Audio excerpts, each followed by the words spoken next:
everybody. Welcome to Impossible Coin. I am Brian Cartwright. I am joined today in his fanciest tuxedo, Rocky Hardy. Oh, shit. I was supposed to bring a tuxedo to this? Yes. I'll go home and change. Okay. Make it snappy. And in a evening dress that was the talk of the red carpet, Tegan Somerset.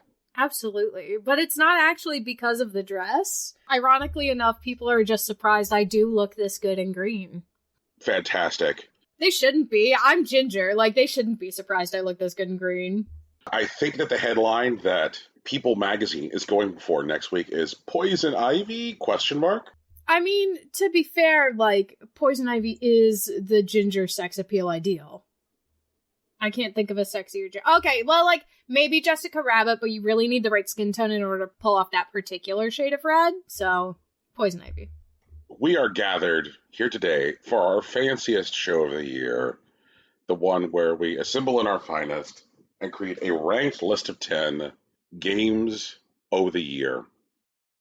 Much like everything else, this is a little bit different this year because what we are attempting to capture is the top 10 games of the year that reflect the play experience of Impossible Coin.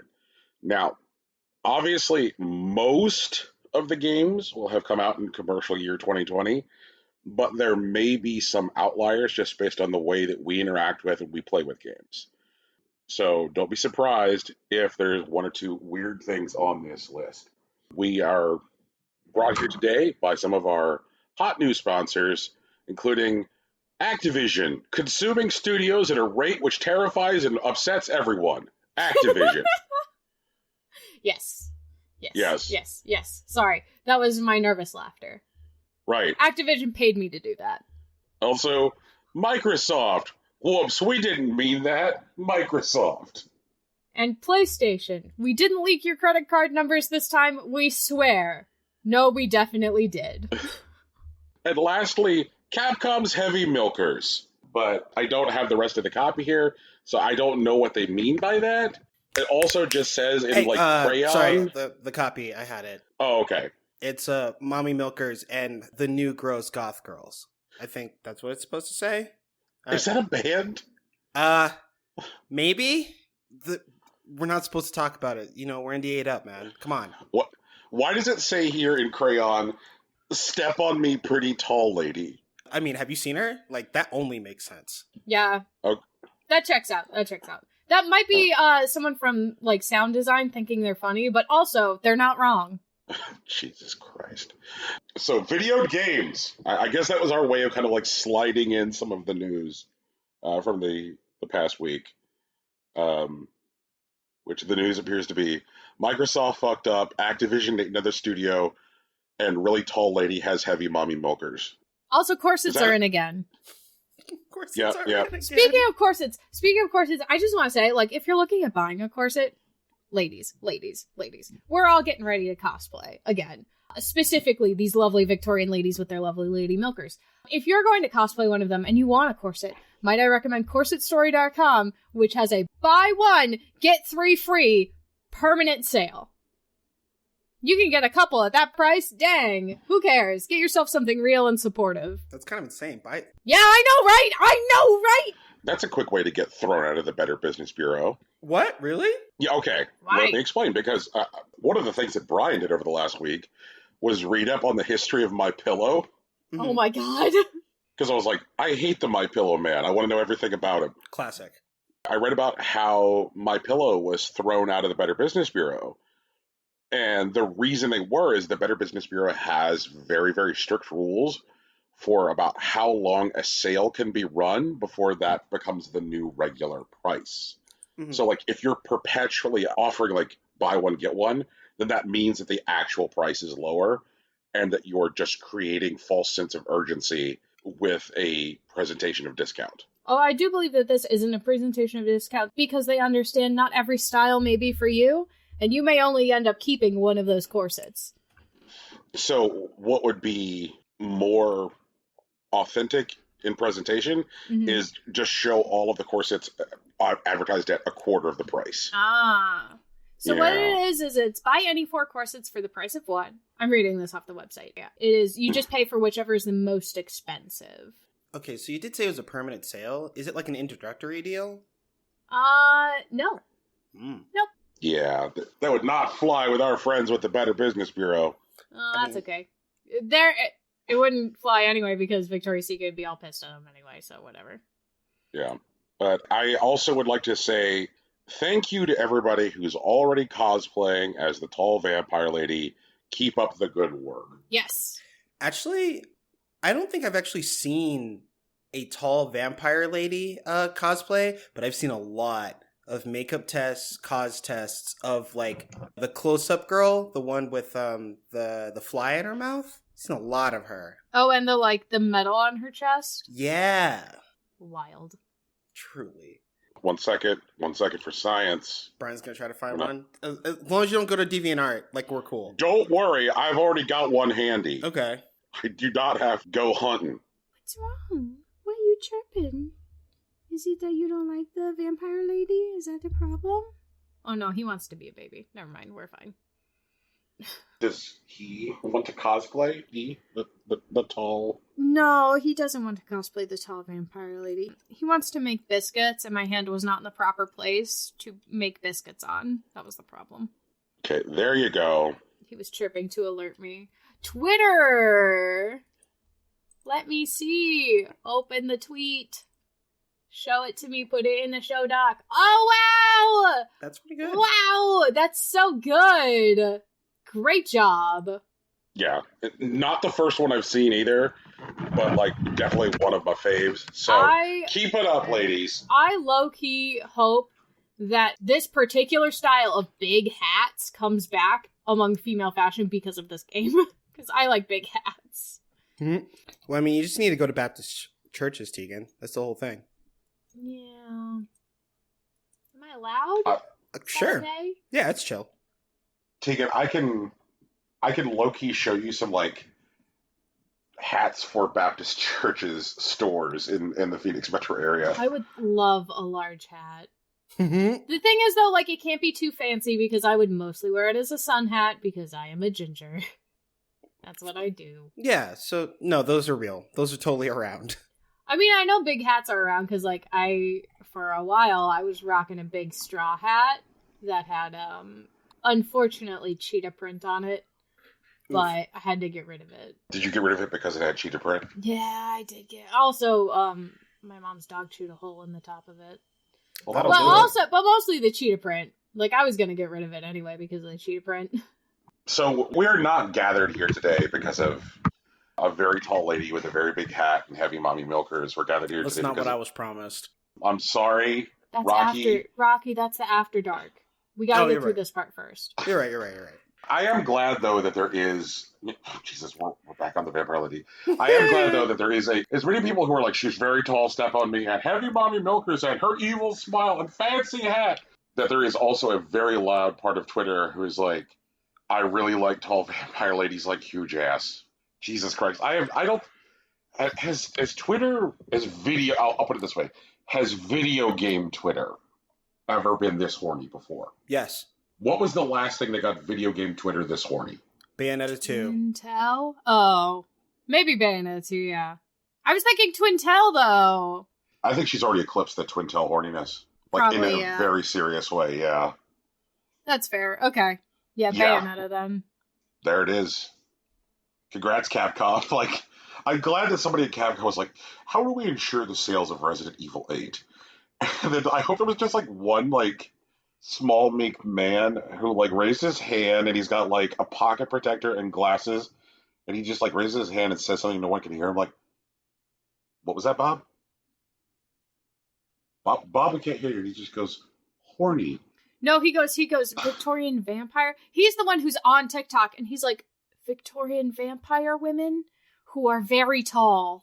And they were like, yeah, let's focus test that. And they drew up a bunch of designs and gave it to a bunch of like, quote unquote, like kids who are also definitely like legal adults, and they just went, yes, I want her to chase me. How do I get her to chase me? And they were like, oh, the like execs completely misunderstand, and they're like, oh yes, they do yes, okay, we can definitely make them chase you around this big mansion. And everyone's just like horny on main. And the execs are like, no, that sounds quite frightening. You are correct. Women with authority. Like, I mean, if people have fucked with Resident Evil at all, she's very clearly a tyrant, like Mr. X. Mm-hmm. So, yeah, and so, like, she's going to be chasing you all the goddamn time, and there's nothing that you're going to be able to do to, like, kill or stop her. And I'm just wondering, like, at what point, like, the delight will will turn into abject terror? Or will it always be delight, like, oh, mommy chasing me, it's our game? I did see a thing of somebody who was, like, running down the hallway with a gun, and he was like, oh, no, you're chasing me. And you're like, rounds the corner, he's like, no. And then he pokes his head around the corner, and then she comes out around the corner, he's like, no, haha. Yeah. Yup, that is already the vibe. I saw, like, I hope at one point, I hope it stays completely horny until the actual game comes out, and then that horniness partway through the game changes to actual terror, because I think there's no better, like, sense of fear than when you were like, haha, this is a fun horny time. Oh, no, it's not. I mean, we don't know what happens after she takes a bite out of you. So, like, it's probably definitely something. Yeah.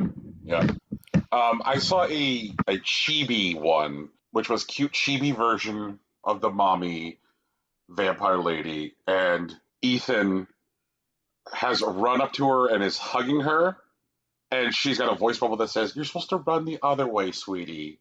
I'm like, oh god. And then another one of, like, Ethan, air quotes, hiding directly in front of her because mommy can't see beneath her top shelf. The amount of fan art that this has already generated, Capcom has lucked the fuck into something with this. It blows my mind. I don't know. It feels calculated, and Bob is an American hero. Japanese hero? Who knows? We'll find out. Either way, he's done the work, and we're glad he exists. Mm-hmm.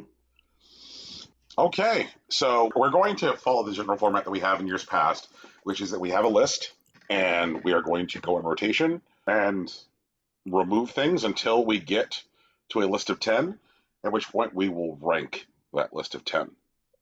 Does that jive with everybody's understanding of this process? Yeah, sounds the same as cool every year. Okay, so who wants to take on the thankless task of reading this list? Just giving it one read through before we start cutting. I'll do it. So the contenders for Impossible Coins Game of the Year Top 10 list are, in no particular order, are Animal Crossing New Horizons, Ghost of Tsushima, Paradise Killer, Hades, Paper Mario The Origami King, Spiritfarer, Crosscode, Man-Eater, Clubhouse Games, The 51 Thing, it was too long to type out, Fall Guys, Spellbreak, Blaze Ball, Among Us, Yakuza Like a Dragon, Nier Automata, Horizon Zero Dawn, NBA Jam, 8800 Blue Lick Road, Split or Steal, Murder by Numbers, Superliminal, Little Misfortune, Hearthstone, Panzer Paladin, Umaragi Generation, Karto, Carry On, and Immortals, Phoenix Rising. Yeah, you were like auditioning for IGN out here. Thanks. Maybe one day. IGN, I'm available for voiceover work. It's not going to be very good, but that's okay. I'm not a professional.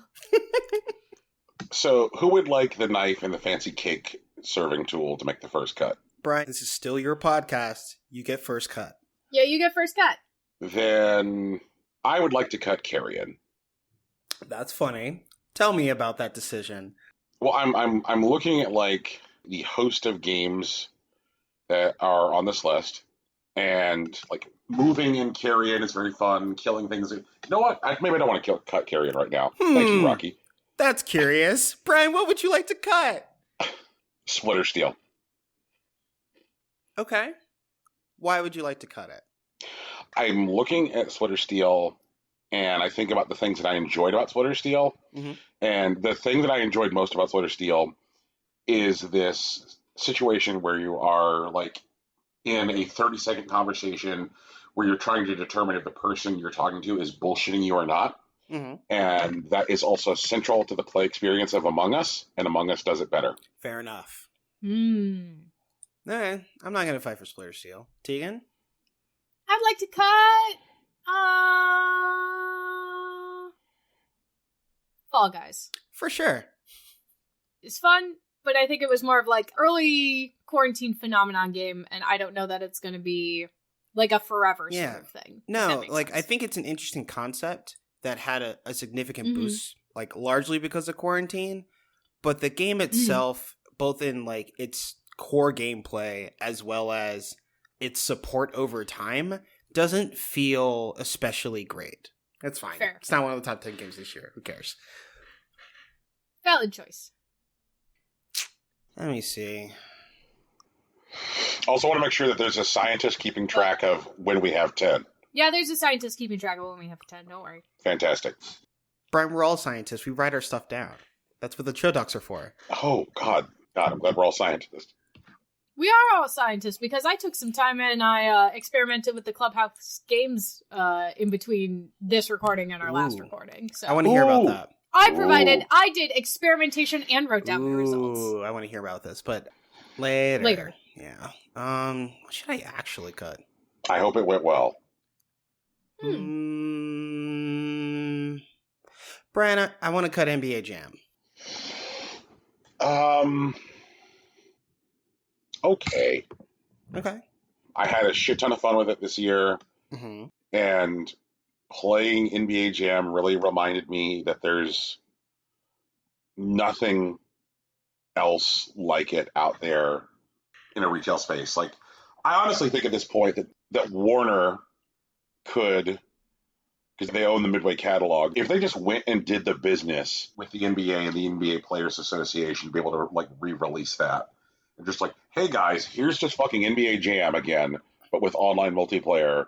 I mean, they could re-release it, but honestly, I think it might be better if they just rebranded it as Space Jam. Yeah. Can we get the Animaniacs in? Warner owns them, yeah. Yeah. I really think that there is a space for this in the market, and the market craves it, and that people who have come along trying to do it, unfortunately, haven't done a very good job. You know, we talked about Dunk Lords briefly. Also, the Shaq Fu release wasn't great. Yeah, that kind of like weird, hyper-exaggerated party basketball game, which is accessible for everyone, just isn't out there. And I really fucking want it. And spending time with NBA Jam reminded me how fun it is. So, I mean, it seems like we're going to be quarantined for a while longer, so like there's time. Yeah. Once again, I'm asking you for NBA Jam. So, once again, I am asking you to wear a fucking mask. True. Also for NBA Jam. Damn, I wonder if NBA Jam's like re-release would have like rollback netcode. Ooh. I wonder if it get rollback netcode before Street Fighter does. I could see that happening. I know, right? That'd be really fucking funny. Brian, you're up. I'd like to cut Immortals Phoenix Rising. Really? Yeah. Okay. Did something happen to it, or are there just better Greek god games on this list? Very clever, Tegan, and also very accurate. I think about the way that Immortals Phoenix Rising addresses Greek mythology with its tongue very, very firmly in its cheek. Very silly, and never really letting you enjoy the emotional stakes of the experience. It always just feels like a goofy sandbox to do open world shit. I mean, that goofy sandbox and open world shit is all fun, but I never really had a chance to like feel emotionally invested in the experience. So like very good to like fuck around in if you're looking for like a smaller open world that does the Ubisoft open world stuff well and also does the Breath of the Wild open stuff world well. If you just want like the experience of fucking around in that open world sandbox, hooray. But if you're looking to actually touch characters that have a meaningful impact on you or touch Greek mythology in a meaningful way, this is not that video game. Makes sense. I believe it's my turn. And I would like to cut Nier Automata, I think. Oh, Oh, do you not want to cut it? I'll give you spell break if you don't cut Nier Automata. Okay. Yeah, I'm down. Okay. You said good things about Spellbreak, so I was hesitant to reach for it. Does that make sense? No, that's fair. Spellbreak is a neat game. Let me take that back. Spellbreak is a neat concept that has potential to be great in the future, but in its current form, it is not up to the standards that I think should fit into our top 10 games of the year, and I'm comfortable cutting it here. Fair, and also valid. Brian, I want to cut Hearthstone here. I'm 100% on board. Okay. Mechanically, I think I'm comfortable saying that 2020 was Hearthstone's best year ever. Okay. That seems like a weird thing for you to agree to cut then. Okay,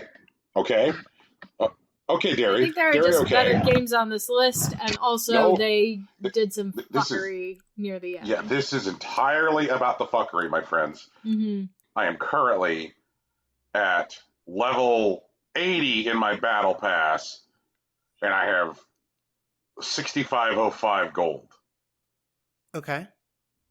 I am on that treadmill, and it means that like I am doing stuff in game that I wouldn't necessarily normally do, just because I'm trying to make sure I, complete the dailies as assigned, because I need to level this fucking thing to earn meager amounts of gold at this point.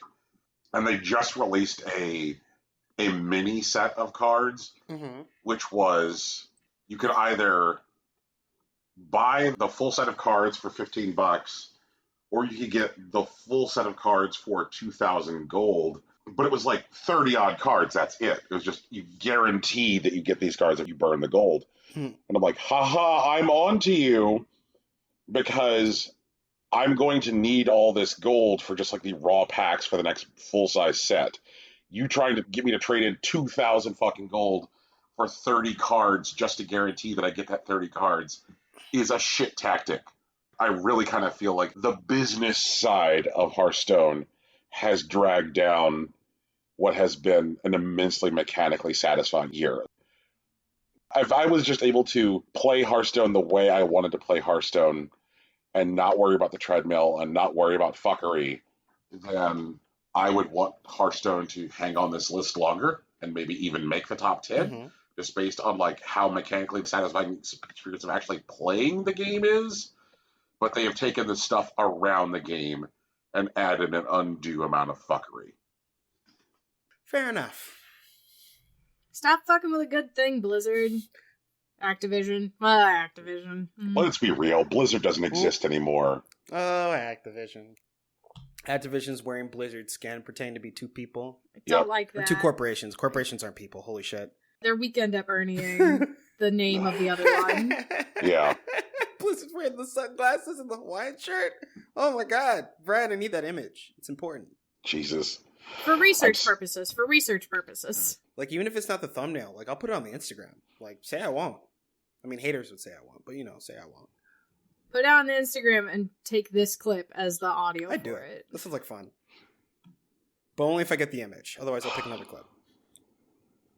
Okay. So, is it my cut now again? Yes. No. Yes. Okay. Now is the time to cut Carrion. Brian, I'll offer you Paper Mario the Origami King to keep Carrion. Wow, you fucking love that game. I do. It's true. You had, like, the highest praise. Like, you had very, very good things to say about Origami King. Dude, it made your top 5. It did make it to my top 5. That is true. It did. Sir, Carrion is not in my top 5. Like, I know. I remember. It's right up there. Yeah, like, I'm just saying, like, I haven't really set it up. Like, let me ask, like, can you tell me why you're vested in the ongoing survival of Carrion? I feel like there's something you haven't told me about it yet. I think that's the main thing. I think you've been really, I guess, conservative in the way that you've praised the game. Because I feel like you're afraid that we won't listen. And so I want to wait until it's more important. That's my position. Then I'll put it this way, like, If you think that I have been like pulling my punches and that there is like a larger song and dance for Carrion, unfortunately, I aim to disappoint. There is not an unsung Carrion aria here. Like, it is very fun to murder people. It is very fun to climb an event. It is very fun to possess people. Moving around is a shit ton of fun. When there is music, it sounds like a John Carpenter fuckfest. The pixel art is very good. The way they effectively animate the ever-growing large of goop is fantastic. You know what? Fuck, cut Cardo.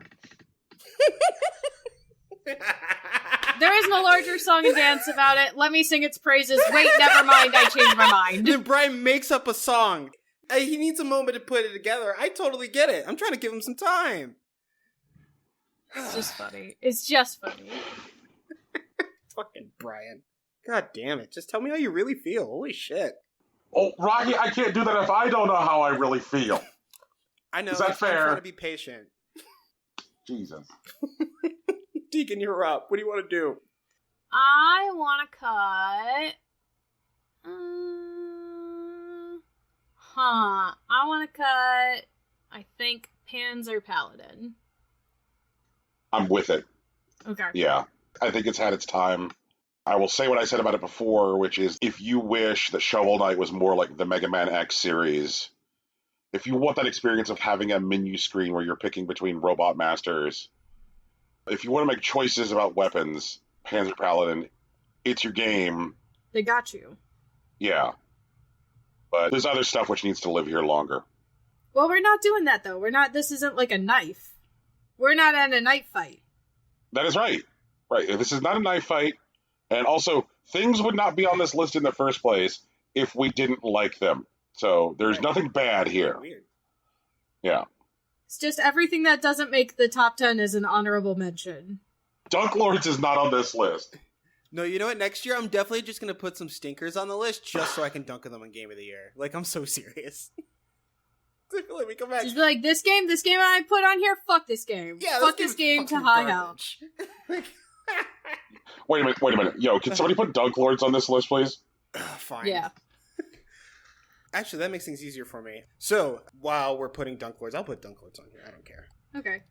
It's my cut, and I'm going to cut fucking Dunk Lords. It comes pre-struck through. Fuck Dunk Lords. Fuck Dunk Lords. Fuck this stupid video game.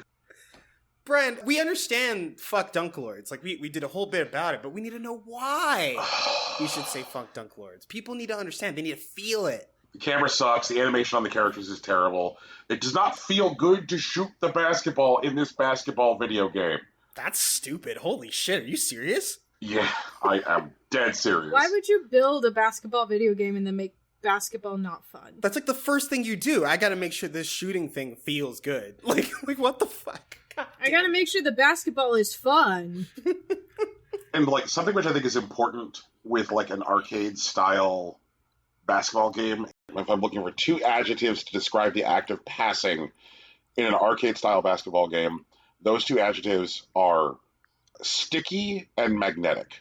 In this game, passing feels floaty and imprecise. Mm-hmm. How many times I would play just like, whoop, whoop, whoop, I guess the pass didn't quite work. Also, dunking feels lame in Dunk Lords. Why it's called Dunk Lords? Dunking should be the best part. It should be the best part, but like, again, oh my god. If a 20-plus-year-old video game, which was literally just repurposing the explosion assets from Smash TV, right, has a better dunk. Like, when you were on fire, like, he's on fire in NBA Jam, they're literally just using the explosion sprite from Smash TV for being on fire. And it's so fucking good, and it feels so fucking good. Dunk Lords, you fucking suck. Dunk Lords, you had one job. Fuck you. Job. Make a basketball game. They already exist. Yeah, you could have copied someone else's homework and just changed it a little bit. No one would have said anything. I swear to God. NBA Showtime did exactly that, Tegan. Like, NBA Showtime is like, hey, NBA Jam, can I see your homework? And NBA Jam's like... yeah, just copy it a little bit so it doesn't look like you cheated. Right. And NBA Showtime is A-okay. Like, I will play that in a pinch.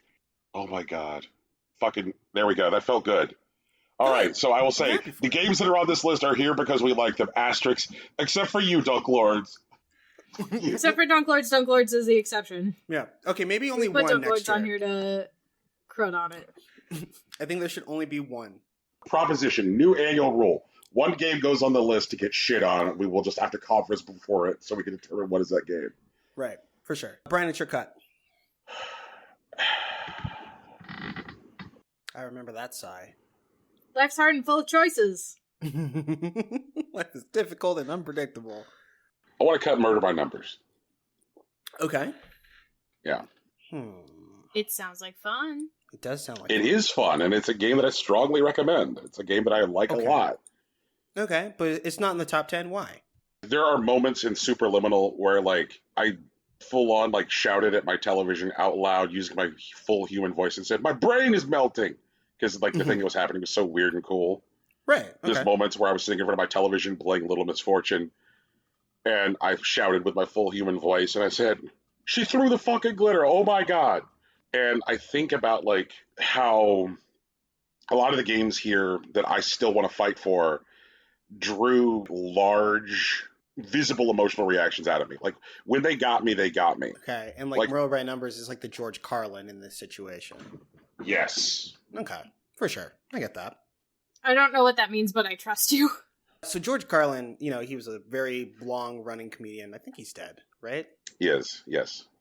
Okay. And Carlin's, like, humor was very thoughtful and very funny, but it was very, like, funny in the way that you look at him like, oh, that's funny. It's like, oh, that makes a lot of sense, right? But, like, he's also a stand-up comedian, so, like, you know, he's not, say, like, Richard Pryor, who, like, just had you falling out of your chair laughing at, like, the sheer incredulity of the situation.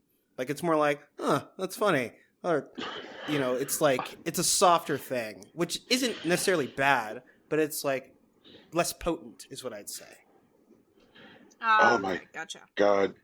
Rocky, thank you for giving me an excuse to have Richard Pryor's routine about accidentally going to white heaven go through my mind. Like, you're welcome, bro. Yes.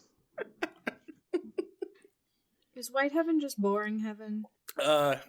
It's a very, like, introspective and kind of, like, sad bed. He's like, so I overdosed, right? Mm-hmm. And I woke up in the hospital and the walls were all white and the ceiling was all white and I was in white clothes. And there's the nurse with her little white hat in front of me and she's all blonde. And I go, oh shit, did I die and go to white heaven? It's a really good bit. We'll link it later, I think. Yeah. Okay. Make me watch it. Bet. Teagues, you're up. Oh, I don't want to be up. I'm sorry. Damn. We got to the hard part pretty fast this year. Well, okay, so that we're in the last. We just got to cut 10 more games. Just 10 more games. It's gonna be super easy. I want to cut. Can I cut Clubhouse Games 51 Worldwide Classics? Ooh, I want to hear this reasoning. I'm not giving you my decision yet, but I want to hear what you have to say. They're board games.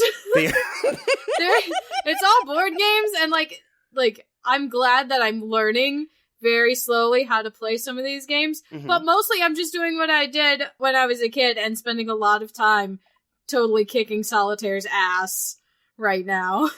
I get that. I did kick Mancala's butt and figure out that, I was playing this game wrong the entire time when we had it as a child.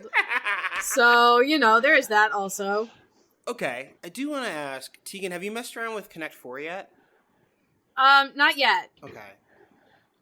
Tegan. Yeah. Have you fucked around with dots and lines?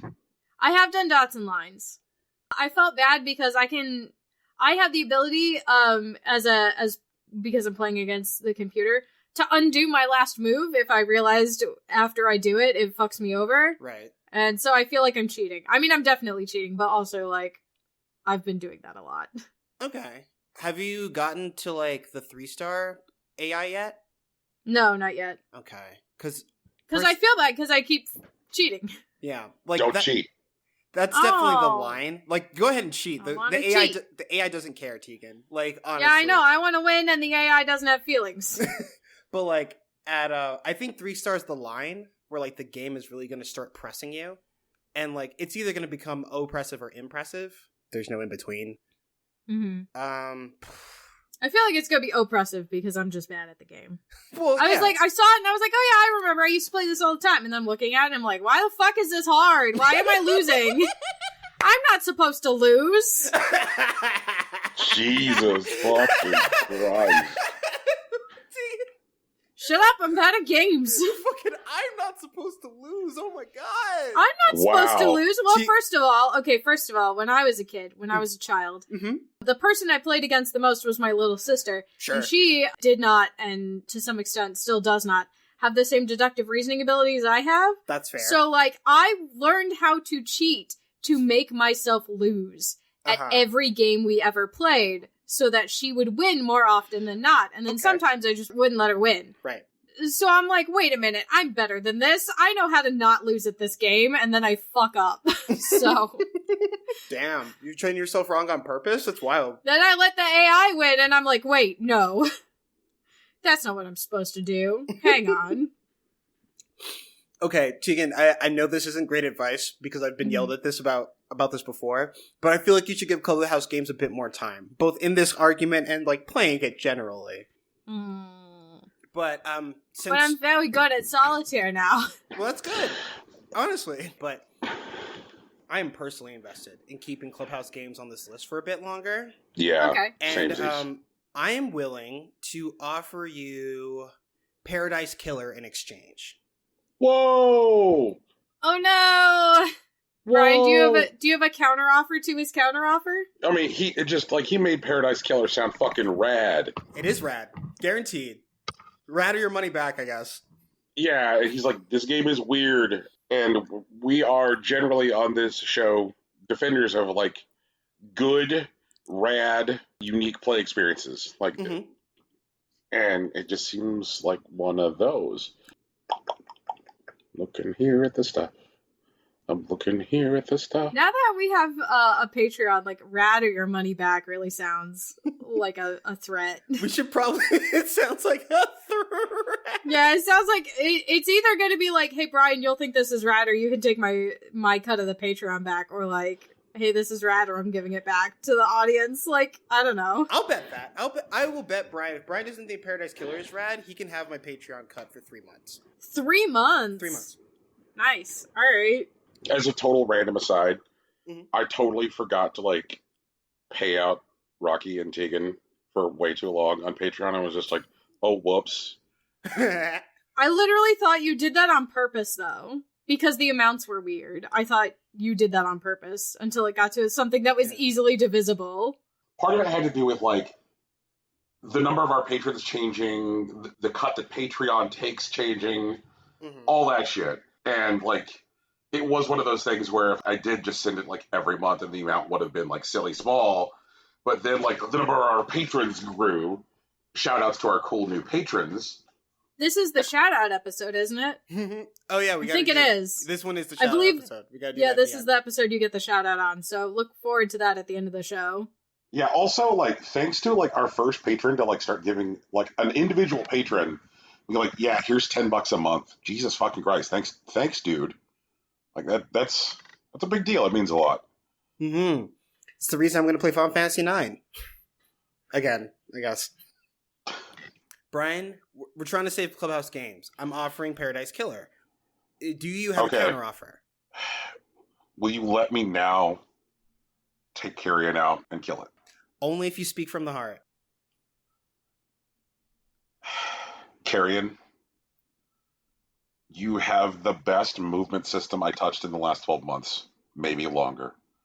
Your gross, nasty little meat thing, which has unpleasant teeth everywhere, unpleasant eyes in some places, and gross, ooky tentacles, made me experience a whole new level of appreciation for the Metroidvania genre. You found new ways of making gear gating not seem reductive and boring.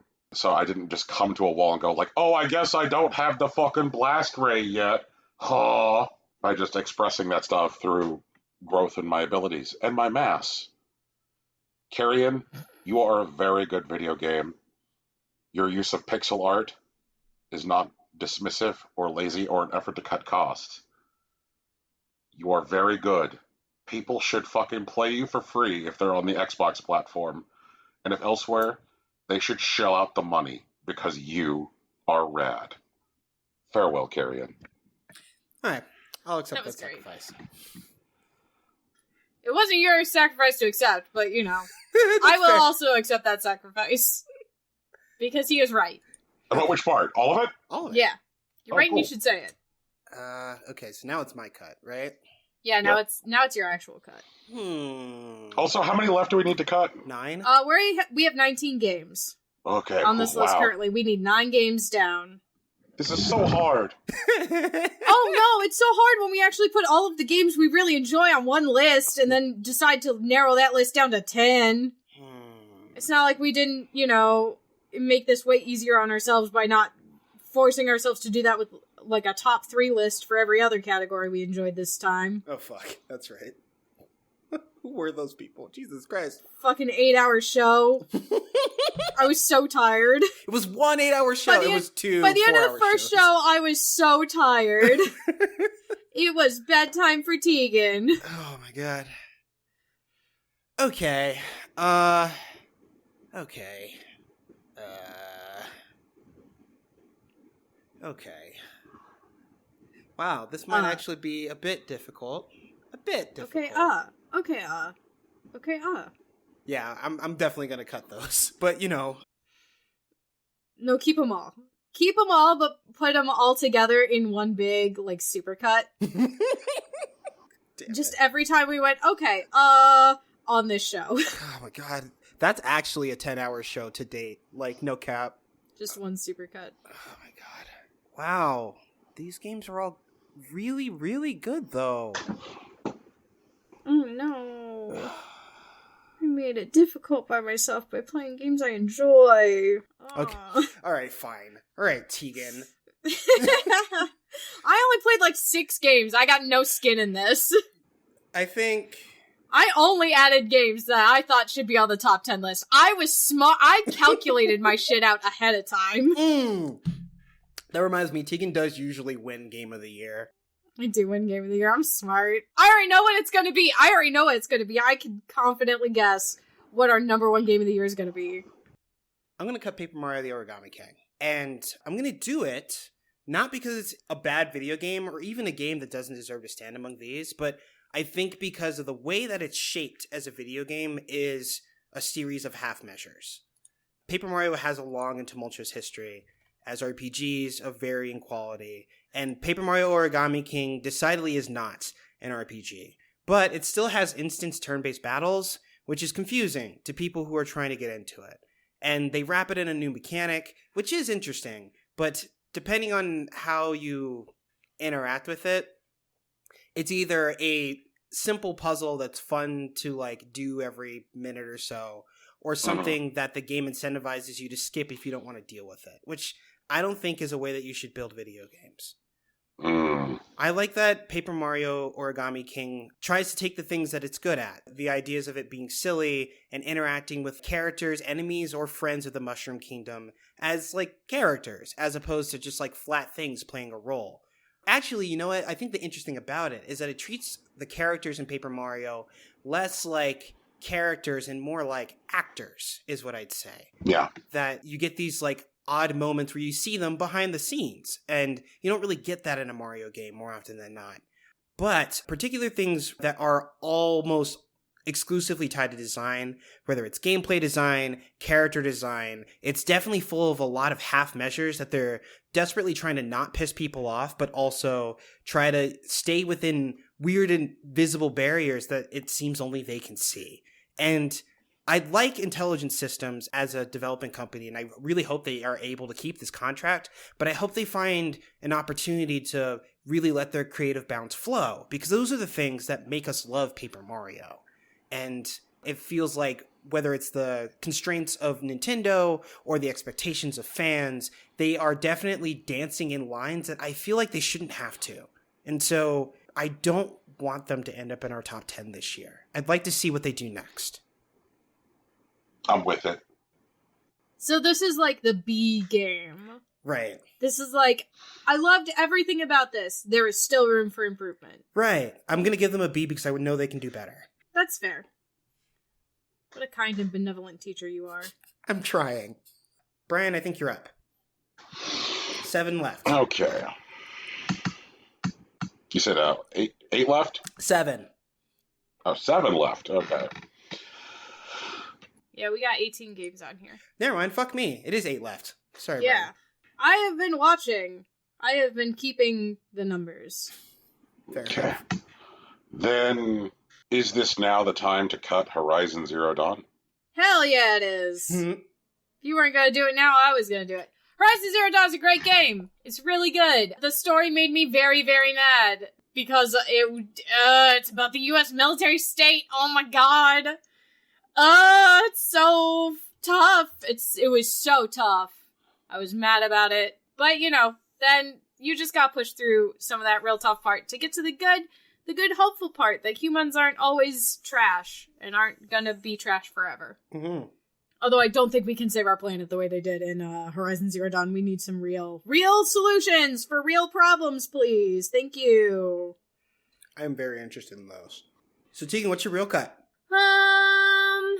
I think at this point, my cut is gonna be Uragi Generation.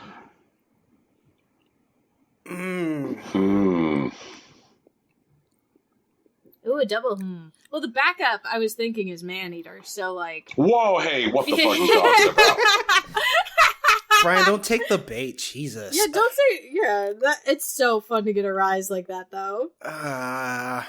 Okay. Damn. You know what? No. Okay, Umurangi stays. I acknowledge that everything can't stay, but Umurangi stays. It stays or it stays for now? It stays. Ooh. Yeah, it fighting stays. Words. Okay. Brian, I don't normally do this. Personally, I find it rude. However, I would like to ask your permission to offer Blaze Ball to protect Umurangi Generation. Ooh. Rocky, Mm-hmm. you took the words out of my mouth. Oh, sick. Ooh. Ooh. Okay. All right. Okay, so Interesting. That was a turn I wasn't expecting. we may not have talked enough about Umurangi Generation, and but it's definitely a game that is really poignant for the current moment, at least in America, but also is a very clean video game experience with a very articulate art style. And I think those are the things that we should reward this year. It is absolutely beautiful. It is a spectacle to look at. Also, it's a game that rewards you getting lost in space because of its core mechanic. Mm-hmm. And something I praise endlessly, I think is very important in video game, Jesus Christ, Brian. Video games is effective physical design of a space. Right. When you make a space fit together in a way that makes sense for what you're trying to accomplish with that space. Mm-hmm. The quintessential example is the way Mario 1-1 teaches you to jump. By introducing 2 different objects that look like mushrooms in short order with the first question block and the first Goomba. And Umurangi Generation, the way it uses physical space is when you're assigned these quests to take photos, a lot of times the quests themselves don't necessarily spell out the oppressive cyberpunk nature of the world. Mm-hmm. They don't necessarily, give you this now dystopic future in the phrasing of the quest. But in order to get the image that is required, you are going to a lot of times position yourself such that you are capturing these horrible symbols of like impending violence and like a society teetering on the edge. Right. Yeah. God, man, I had enough of that this year, though. That's fair. But one of the things I think is good is that it's essentially presenting this in like a gameplay mechanic which is not actively reflex-based or violent. You have a place to like process your feelings about the world we fucking live in, which seems to be the exact opposite of what Cyberpunk had on offer. Right. Where they were kind of like using a dystopian future in Cyberpunk as like a cheap Halloween costume, and then just throwing you into yet another Grand Theft Auto game. Dude, it wasn't even a Grand Theft Auto game. There weren't any car chases. Because it's a bad video game. Like, Umarangi Generation said, like, hey, here's a cyberpunk world, and we're going to have you think about the world that you live in, and we're going to do so in a space which is, like, beautiful to look at, and mechanics that are, like, pleasing to touch. So it's kind of like, your world is going to hell, Pokemon Snap. Yeah. And it's a very satisfying time. Mm-hmm. But that's not the eulogy. We're letting go of Blaseball right now. Yes. Blaseball is one of those things that doesn't really feel like a video game at first, because the game doesn't ask you to do a lot. But much like the best kinds of video games, Blaseball is about the quote-unquote experience. And luckily, you're able to share them with other people. And I think that's really good, but I almost wish that there was some other sort of interactive experience that we could reward this for, because I don't feel comfortable giving it top 10 video games of the year. I kind of wish that a lot of the things that Blaseball did would be done by something which had more directly interactive hooks. Same. And, like, yes. Is Blaseball doing for, like, quarantine sort of what Pokemon Go did in 2016? I think that's a similar phenomenon. I'd be willing to accept that. Yeah. But what's weird is when I think about, like, the way that Blaseball stirred up its audience, there's stuff that other things just can't do because of the way that Blaseball interacts with capitalism. We can't expect Capcom to get out there and be like, whatever, guys, sell your hot vampire lady t-shirts. It's totally cool. There's things about the way Blaseball works which just can't be replicated, but I eagerly wait to see, like, what gets closest. One of the things I hope that would come out of Dreams, the platform for making other games, when that game was in pre-release, they talked about the idea of allowing people to, like, bundle up a Dream and then put up the Dream on the PlayStation Store as a, like, discrete, encapsulated experience. Like, somebody didn't have to download Dreams to necessarily get the single Dream. Mm-hmm. And that never came to fruition. A lot of what made Blaseball good was that everybody's Blaseball experience was their Blaseball experience. There's certain things which are, like, uniform about, say, even playing Animal Crossing. Like, there are certain fundamental things that just do not change from experience to experience. Mm-hmm. You are always a single villager in this space, but the way everybody experiences Blaseball is, like, different and tailored to, like, their own interests. That's also something which is, like, very hard to replicate. So, like, yeah, I'm there with you, Rocky. Like, it's just hard, especially in the face of some of these other titles, to have it stay. Like, I recommend the experience of Blaseball. I recommend. In fact, I would even be comfortable saying I recommend playing Blaseball. Like, those are words I'm comfortable saying. Like, I'm willing to call it a game. Mm-hmm. But these other gameplay experiences, I feel like, made more definitive statements. Right. Wait, okay. So Tegan tried to cut Umurangi. We ended up cutting Blaseball. Yeah. So it's my turn.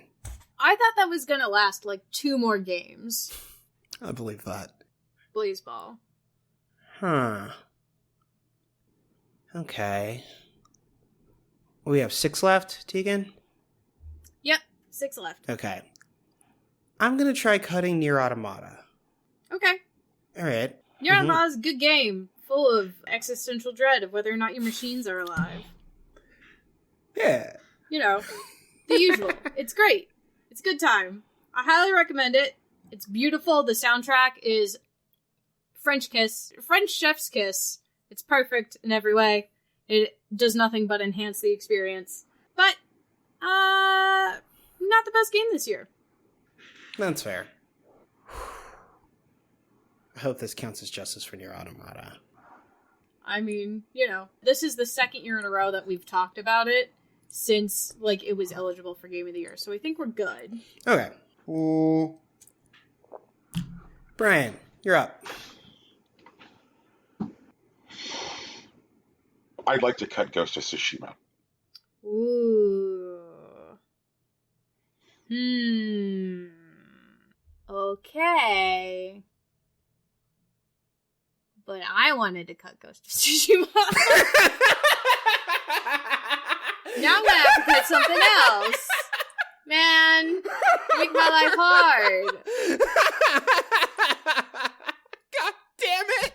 Oh man. Oh, that's really fucking funny. I hate that so much.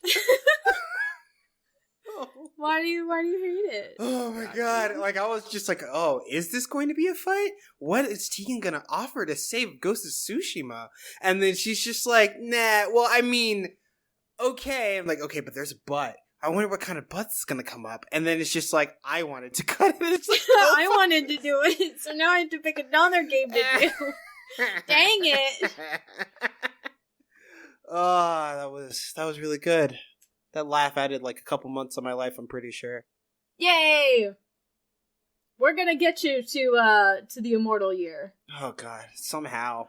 We're all making it to at least 2069. Nice. April 20th, 2069. I'm down. Right. Yes. April 20th, 2069. Yes, for 2069. I'm on. So we could all go, nice. And then, nice. And then murder-suicide. Jesus fucking Christ, Tegan. I don't know what the state of the world's gonna be like at that point. Maybe we'll all, like, launch into Among Us space. It'll be fine. I mean, it could be dope. Like, maybe all the assholes will just go to Mars. Who knows? Oh, yeah! They'll all work for Elon Musk. Yeah, right. Jesus. On the fucking... Yeah. The Martian Just plantations like, and shit. Just like in that game. What's that game? You remember that game? Not Outer Worlds? Outer Worlds. Oh, yeah. It's the Outer Worlds. Yeah, that one. Just like that game. Because they didn't read the company policy. Fucking dipshits. And they signed up. And then they became indentured servants. Haha! Fucking idiots, I swear. Stupid. Alright, Tegan, what are you gonna cut? 4 more, I think? Yes, 4 more. I'm gonna cut Brian. Yo. At this point, can I cut 8800 Blue Lick Road? No. That's what I thought. See, that's what I thought. I figured that one was gonna probably make our top 10. Mm-hmm. Because of Brian's specific experience of how he like, literally played the house. Would you like to cut Little Misfortune? Sure. Yeah, I can do that. There you go. The glitter is thrown. The glitter is thrown! She made it so far. She really did. Brian, gonna eulogize the dead girl? She really did now. This game is strange and weird and creepy and sad, but also really funny. You know? Which is like a hard note to hit. And an even harder note to hit in video games. True. So, if you've got an afternoon or two, I think this is a good way to spend it. Alright. Rocky, I think it's your turn to bludgeon something with a brick. No, I'm aware. Yeah. We're not bludgeoning anything with bricks. We're being very nice about it. 4 more, right? 3 more. 3 more. Yeah. Yeah. Okay. I want to cut Clubhouse Games 51 Worldwide Classics. I also want a supercut of every single big sigh after we say we want to cut a game title. And I want it to be that. I want it to be, I want to cut this game. And then someone goes, Yeah. Oh, God. That's, at least I'll only have to do Game of the Years for that one. But that's an hour and a half at least. There's no way it's not, right? I don't know. If you do, like, all the Game of the Years in one conversation. For sure. Okay, do it. Fucking do it. Brian's, like, turned away with the shotgun and one of us takes it from him. Okay, so a couple of things. I do want to say this. I love Clubhouse Games 51 Worldwide Classics. I think it's really dope. I think it should have been a launch game for the Switch, like Brian. It is straightforward with its gameplay experience, mostly because it plays with simple board games. But it also offers surprising amount of depth when you dig into those experiences. If you want more, the game gives it to you. It doesn't hold back. And I think that's really important. The game also surprises you with things that it doesn't tell you about. Like, you know, the audio changes, like where you get new music based on like your internal clock. And that's not stuff that the game asks you for. And maybe it's not like game of the year things, but it's definitely something that rewards you for interacting with this game at a particular time in a particular space. Yeah. And those things are valuable. And I think games should do more of those things. I don't think they should brag about them, which is also something that Clubhouse Games neglected to do, which is great. I also want to specifically contrast this against another Nintendo release from this year. Okay. That if we had like come to this conversation, preparing to say fuck thing just so I could take it off this list, then another thing I would have said fuck this thing just so I could take it off this list is Super Mario 3D All-Stars, which was the most dog shit, half-assed, lazy, fucking greedy, bullshit motherfucking release that Nintendo has been responsible for in years. In years. It is shocking how lazy that release is. And one of the things that I lamented when I talked about Super Mario 3D All-Stars was it really felt like that we had reached the Disney Vault era of Nintendo, where Nintendo only sells shit like every once in a while to create false scarcity, to make people rush to buy it. And I lamented what felt like the seeming death of Weird Nintendo. Like, where is Weird Nintendo? Like, well, Weird Nintendo is in Clubhouse Games. Mm-hmm. The Weird Nintendo team was just busy doing other projects. I'd like to believe that. I hope that Weird Nintendo still exists. A Nintendo that can give us games like Earthbound or Eternal Darkness. But, like, Clubhouse Games is weird. And it's a beautiful little package. If you're buying a Switch, like, it will be one of the first games I recommend you buy for your Switch. Like, if you're going home with 3 games, it's one of them. Mm-hmm. But yeah, farewell, Clubhouse Games. I love you. Fuck. Brian, you're up. 2 more. God damn it. Mm-hmm. Paradise Killer. That makes sense. So, Paradise Killer is a combination of a lot of really cool ideas.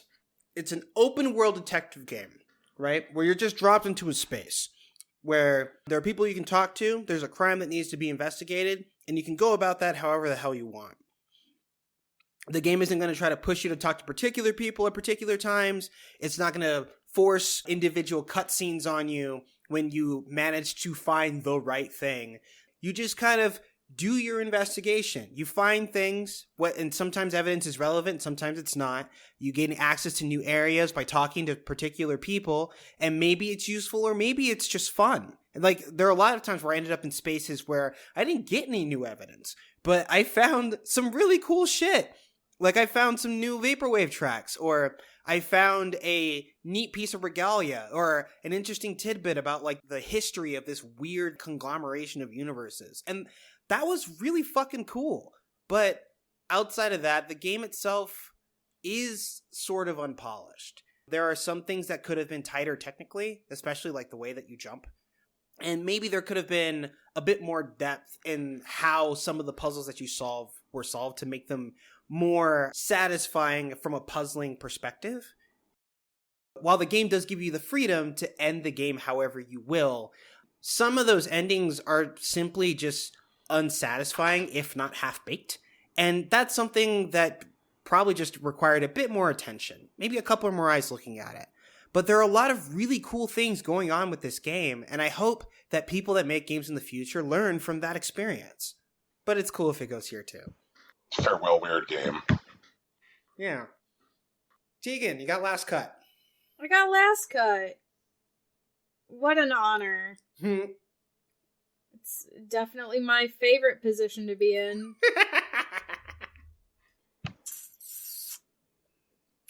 I'm gonna cut Genshin Impact. Ooh. Okay. I mean, fair enough. I mean, I'm lost, but I want to see how it goes this year. okay. I think it did really well for itself as a brand new free-to-play game. And I think it's got a lot of good updates as far as, like, story stuff. Mm-hmm. But I don't know how long it's going to be able to last the way it is. Does that make sense? Like, obviously, like, they're not going to have to worry about budget. They've got plenty of stuff. You know, plenty of people who are, like, spending money on primos so that they can properly whale for this thing. But I'm interested to see how this like year of support goes and how soon they drop the next city and how they handle like once someone has maxed out a certain character, what happens there, you know? Yeah. May I offer a counterpoint? Mm-hmm. What we're talking about here, though, is our 2020 experiences with the game. No, I understand. I completely understand that. And my 2020 experience is completely hedged by, but what happens? But what are they going to do next, and are they going to fuck this up? I'm on Tegan's side here. I wasn't going to cut this, but I can acknowledge that Genshin Impact in its current form isn't quite a complete experience. And there are definitely concerns, specifically about things like Endgame, that Genshin Impact has left up in the air, and I'm not sure if it, based on how those things go, will justify it being it here. Is gonna really shift, yeah. It might really change how the game is treated overall. Right. I guess there is that outside chance that, as far as monetization goes, that Hearthstone is really the Ghost of Christmas future for Genshin Impact. That's fair, yeah. Right, yeah, something like that. But also, like, same issues with, like, other, like, mobile gacha games. Like, is it gonna turn into, like, just a fancy costume game where you have to whale for different, like, outfits for your characters that do different things? Or, like, you know, like, that kind of stuff? I've concerns. There's definitely people that are hitting endgame, and, like, they're still able to do their dailies and stuff, but it's less fun because it just takes longer. Mm-hmm. There aren't new innovations, like, once you get to the end of the game, or, like, new tools that you get to play with. It's just more that, like, all your stuff is max level, and the enemies are, like, scaled to make sure you don't bounce off it in 5 minutes. Which is, I mean, I guess. Okay, that all makes sense. Hmm. So I guess farewell Genshin Impact. It's like the frame of concern that kind of brings it down. Yeah. And that leads us to our top 10 games of the year, which we now get to fight over for placement. I want to announce those. Okay, can I just add them into the number thing while you're doing that? Sure, that do what you're doing. Okay. They're not going to be in any particular order. In no particular order, Impossible Coin's top 10 games of 2020 are Animal Crossing New Horizons, Hades, Spiritfarer, Crosscode, Maneater, Yakuza Like a Dragon, Among Us, 8800 Blue Lick Road, Superliminal, and Umurangi Generation. That is a really cool top 10. I know, right? I'm kind of proud of us. I can definitely guarantee no one else's top 10 looks like this. Yeah. And I don't know if that's because of pressure from studios or what. I swear to God, if a studio pressures us, I'm going to quit, Brian. I got to let you know. Fair. If a studio pressures us, that check better be fat. I will shell out for a game if that check is fat. I'm looking at like number of indie games. We've got a double A game on here, y'all. Mm-hmm. Like it's been a while since we've had a Bouncing Baby double A game. True. Yeah. It's just like Senua, I think. What's a double A game? What does that mean? High fidelity, not as large budget. Well, okay, but what? So which game is it? Maneater. Oh. Yeah. Maneater like had double-digit millions on it, I think. Yep. But, you know, not triple-digit millions, so it's not Call of Duty or anything. Right. Gotcha. So you could definitely see that, like, this game cost money, but it doesn't cost, like, the kind of money that, like, a Call of Duty or even, like, it doesn't cost what Cyberpunk did? Oh, or God. Like Madden, you know? Right. This is a pretty good top 10. It's a pretty good top 10, but I don't think it's in order. No, it's not. Yeah, we should probably do that. Okay. How do we do this? We just move stuff around. But, can I make a soft call? Okay. Can I make a tentative call? Mm-hmm. Hades is number 1. That's my tentative call. Okay. I'm not sold on it, but I'm okay with letting it sit there for now. We can investigate it. We can see how it goes. Now, Tegan, I have a question about that. Yeah, uh-huh. Because I know that about a month ago, we were on a call after finishing one of our watch-along episodes, and we were just talking about the impending game of the year. Mm-hmm. And I know that on that call, I speculated that Hades would be our game of the year based on how much we all Mhm. enjoyed it. And you said, well, what's the game that we all spent hundreds and hundreds of hours with? And you were referring to Animal Crossing New Horizons. Yeah. So it seems like your position has shifted. I would like to just hear about that a little bit more. Okay. We all did spend hundreds of hours on Animal. Well, I did at least. No, I did. Yeah, we all spent multiple hundreds of hours. And it was beautiful. Every moment in that game is beautiful because they did a very good job creating this nice, cozy, safe space for everyone to enjoy. But I don't think it has the same oomph that Hades has. Okay. You know? All right, then I'm going to say something here. But this also may be me, but you know me, I poke around in fandom spaces.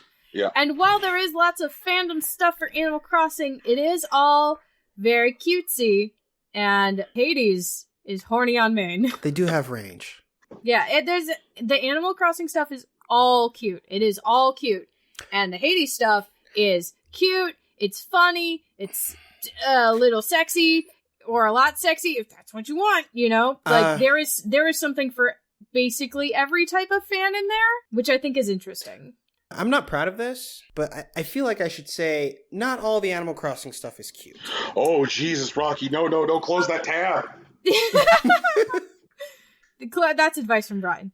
I agree that not all of it is cute, and a lot of it is, like, funny. But I miss the older animals. Okay. You know, from, like, that had more variety.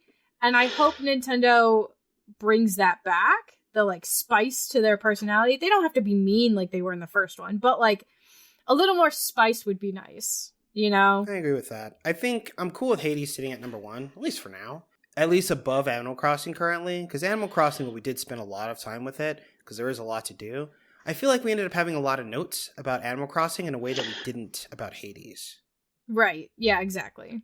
I'm going to make a radical suggestion.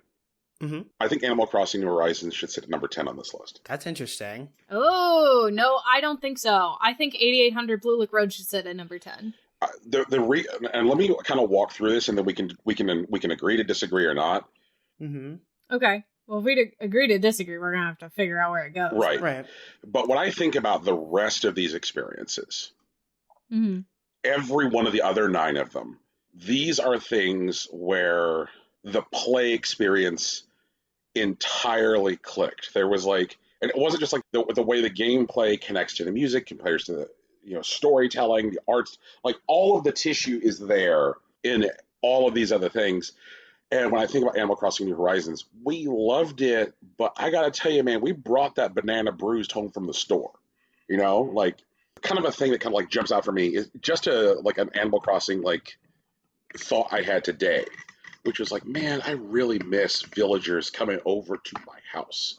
You know, a thing that like existed in previous iterations, like making an appointment, like they're going to come to my house at 6 p.m. and they're going to stroll around and they're going to go from room to room and they're going to look at my furniture and we're going to play together. And that in an effort to like add new systems that maybe definitely weren't as sound as they could be, looking at you, item durability, they flattened other systems, including like the type of conversations we could have with other villagers and the type of interactions we could have with those villagers. And so these other 9 games, it seems like we have nothing but praise for. But Animal Crossing, it seems like we have just too many notes on different things they could have done in order for it to sit any higher than 10. It's not to say that we don't love it. Obviously, we loved it enough to make the list, but there just seems to be too much stuff that Coach could tell the team on Monday morning for that game. That is fair. But, however, I will raise you that 8800 Blue Lick Road is not a game, was not released as a game, became a game based on community experience, and was a game that you specifically interacted in unique ways with that weren't necessarily universal to the show. Because I just looked at the house once and then moved on. Okay, so I have 2 specific comparisons to make in response to that. Mm-hmm.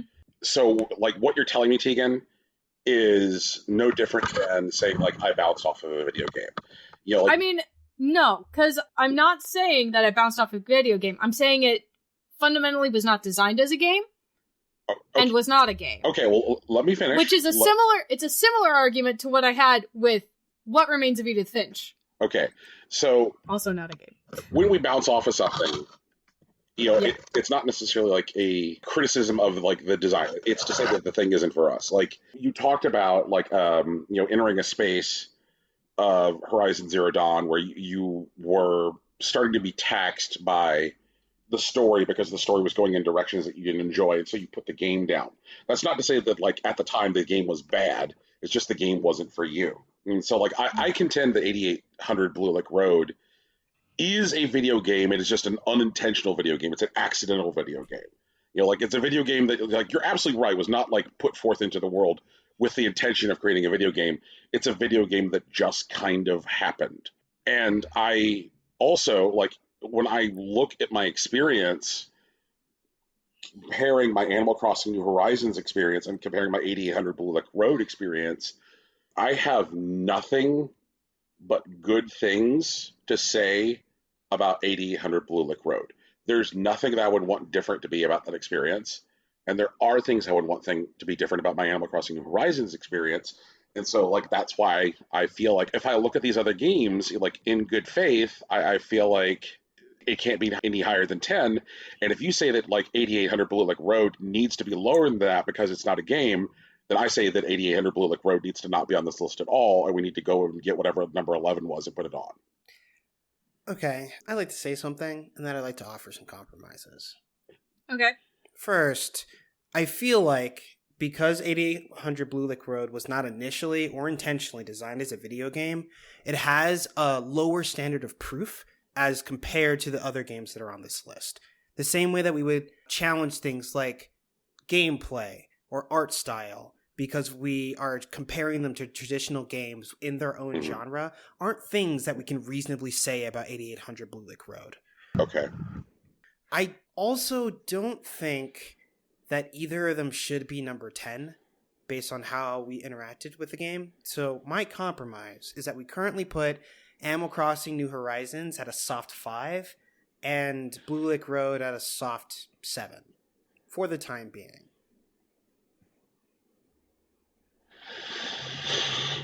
I am going to go along with that because I didn't want there to be fights this year. Moving stuff around. Mm-hmm. That goes there for now, because it's easier to move the thing than the other thing. Right. Okay. Still think Hades is number 1. I think it's fine that it's there right now. I don't have beef with it. I'd like to swap Among Us and Yakuza Like a Dragon. Move Among Us from 6 to 8? Right, and Yakuza from 8 to 6. Yeah, I can see that. Okay. I'm not into that. Talk to me, Brian. I think that Among Us is... Let me just look here. Mm-hmm. Yeah, okay. There's a lot of, for the most part, solitary experiences on this list. Mm-hmm. And even when you're not playing Animal Crossing New Horizons as a solitary experience, there's so much about the way that Nintendo handles its online that makes the experience difficult to enjoy. Sure. Mm-hmm. I'm thinking specifically about how, like, Nintendo handles voice chat. It is hard to undersell how good the multiplayer experience is of Among Us. It is shoots and ladders. It is checkers. It is T-ball. It is a easy to understand, incredibly simple multiplayer experience, which has an extraordinary amount of social depth, and none of the things that it asks of the players are so taxing that the social experience ever gets, like, backseated. There's just enough meat on the bone that you still feel good about racking up consecutive wins, that, like, you're like, okay, yeah, this is a video game. This is not just a cheap excuse to hang out. I mean, it certainly is a cheap excuse to hang out, but, like, you feel good winning, you know? You feel satisfied when you, like, run around killing people and not getting caught, or, you know, boxing out the imposter, like, several rounds in a row where they're never even able to, like, get their shit done. like it feels satisfying, and like I can't think of the last time that old multiplayer video game experience just felt so like completely fully formed. And the other great thing about Among Us is that like it took a not video game, which is, you know, like mafia, werewolf, asshole, whatever you want to call it, and successfully gamified it in a video game context. Like, and people have been trying to make this game as a video game for years. And the implementations were stuff like Town of Salem, which were like kind of clunky. And because of the implementation was so clunky, it never allowed it to be like intrinsically social, like it would be like when you would go to a con and you would see like on the list of like various activities in like various areas, like, oh, there's a game of werewolf going on in this room at 10 p.m. That sounds like fun. I'll bring a 6-pack. Among Us let people get back to like the intrinsic attraction of this game, which has always existed as an offline game. So like letting people play, you know, werewolf/asshole online is just revelatory. And I don't think that can be oversold. Like I'm not comfortable with Among Us being anywhere near that low. Okay. I have a question, Brian. Sure. Have you ever played Among Us without voice chat? I have. Oh. Okay. Yeah. It's not great. Mm-hmm. And I think I see what you're saying there. Right. That, like, there's a component of Among Us which is getting propped up mm-hmm. by the social component. Right. And I don't think...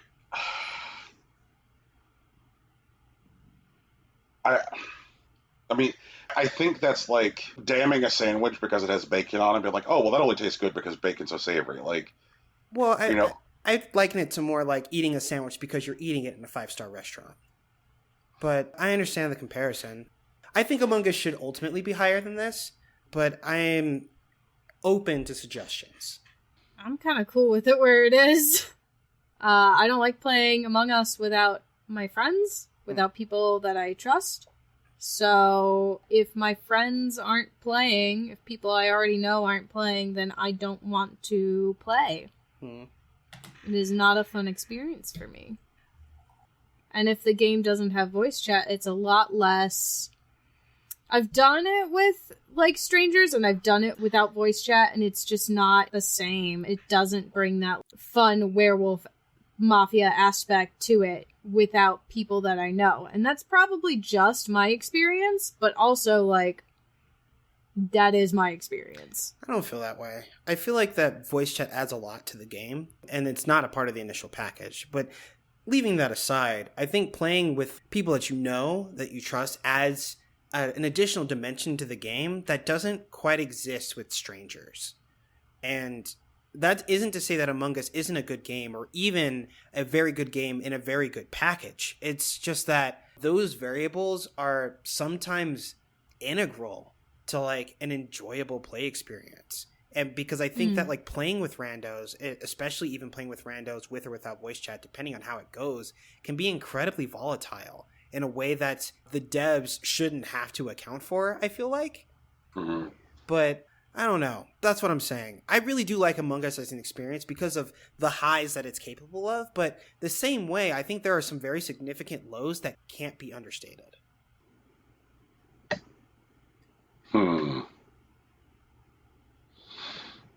So maybe it should be more middle of the road, maybe like a 7. No. Like, you guys have done an excellent job of.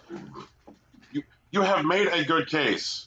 Okay. I mean, I get that, I understand that, but also I also don't think it should be like number 10. Like, I'm not saying it should be the worst game, but that's Animal Crossing New Horizons. If you think it should be...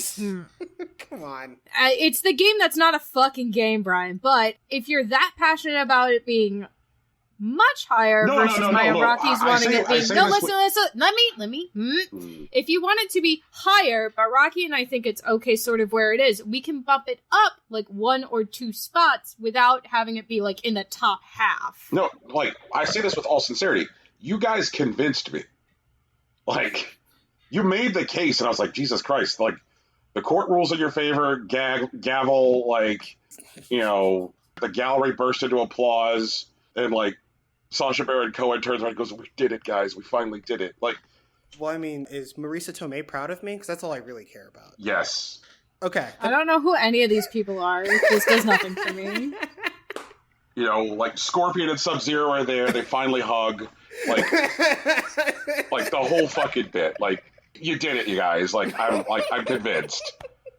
Aren't they both just ninjas? I mean, they're pretty supernatural ninjas, Tegan. Tegan, they're pretty special Chinese ninjas that we swear is a thing. Oh my god. No, I know that Sub-Zero and Scorpion are a thing, but like I thought they were just like rivals. I didn't think they were like enemies. No. Okay, Jesus, Tegan. We need to have the Mortal Kombat lore episode, which is...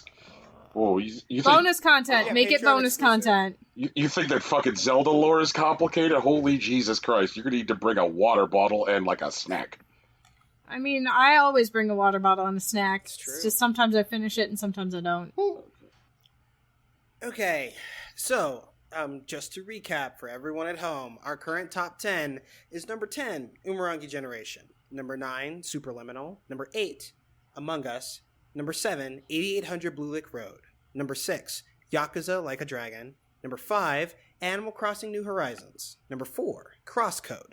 Number 3, Spiritfarer. Number 2, Maneater. And number 1, Hades. Okay, I have a question. What was the last thing that we cut? What was number 11 in a world where that would exist? God damn What was the last cut thing? It may... Wait, Tegan had last cut. So It was Genshin Impact. It was Genshin Impact. Okay. This is how strongly I feel about this. Mm-hmm.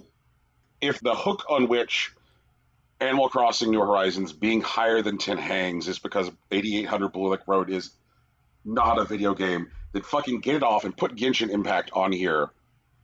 Because, like, if Hades is the ceiling, Animal Crossing is the floor. Oof. That is an appetizing deal, but I don't trust it, I think. I am saying exactly what I mean, Rocky. I understand, but I'm not interested in resurrecting Genshin Impact at this juncture. Tegan, how do you feel about it? It doesn't matter to me. Genshin Impact is a game. I'm still playing it. I just got Alex to download it, but like, I don't know. I do not feel strongly one way or the other, but I do think that Brian definitely had a game experience playing 8800 Blue Lick Road that I did not have. Fair and enough. I don't know that you necessarily had. But that doesn't mean that it's not like, you know, it was not a game, but Brian definitely played a game that involved 8800 Blue Lick Road because But if the argument for the ultimate fate of 8800 Blue Lick Road is that it's 10, just so that way Animal Crossing cannot be 10, then, like, I need it off this list. I think there are other reasons, but... I don't think Animal Crossing is the 10 game either, though. There has never been anything that we have ever done in Game of the Year that I have ever been more passionate about than this. It is 10. Not even trying to kick Monster Hunter World off of the top 10? Rocky, Not even trying to get Splatoon out of the top 10? That Look, did happen, I remember You that. sure? I'll tell you what. If what it cost right now was, if I had a DeLorean, I would go back in time and be like, Brian, don't fight Splatoon. Let Monster Hunter be higher. Okay? And Listen, this isn't going to make any sense, but trust me. One day you're going to want to pull these cards for a house walkthrough like, on fucking Zillow. That's some Like- shit he would say to himself in fucking 2017, though. Oh my god. 2017 Brian would be so fucking confused. and His first thing would be like, what's the future like? And you'd be like, it's awful. It's awful. And then it'd be like, 400,000 it can't be people that have bad. died, and I'm arguing that a walkthrough of a house on Zillow should be higher on our Game of the Year podcast. And you would think you were drunk. I would think this is not about, okay, take it, this is not about 8800 Blue Lick Road being higher. This is about Animal Crossing being lower. Okay. I mean, Animal Crossing can be lower than 5. I don't think Yes, it needs to be fucking 10. I don't think it's fucking It's 10. fucking- I 10. feel like we can reach something in between, but you know. No, I all right, the foot is down. Like, I swore that this would be the year without arguments, but I guess we saved up all this, I saved up all this fucking energy for this. Mm-hmm. And I want to get past this so that way we can move back onto just, gently moving shit up and down. Why don't we just start by gently moving shit up and down then? You know what? Actually, hold on. I'm going to call Brian's bluff. Brian, I'm going to make Animal Crossing New Horizons number 10, soft number 10, if you can tell me what number 9 is.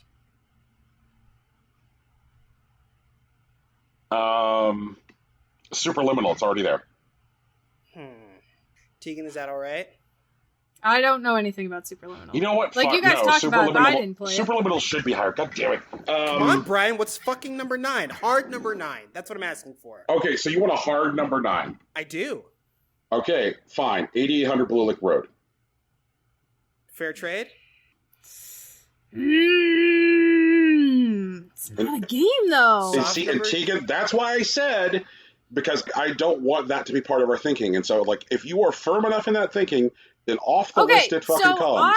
You got me out of this fucking thinking specifically on What Remains of Edith Finch. But I was like, fine, okay, it is a good story, so, like, it should win Best Story. And it was literally the first game you cut in Best Story that year. And I have held on to that because I can't let anything go, because I'm a girl.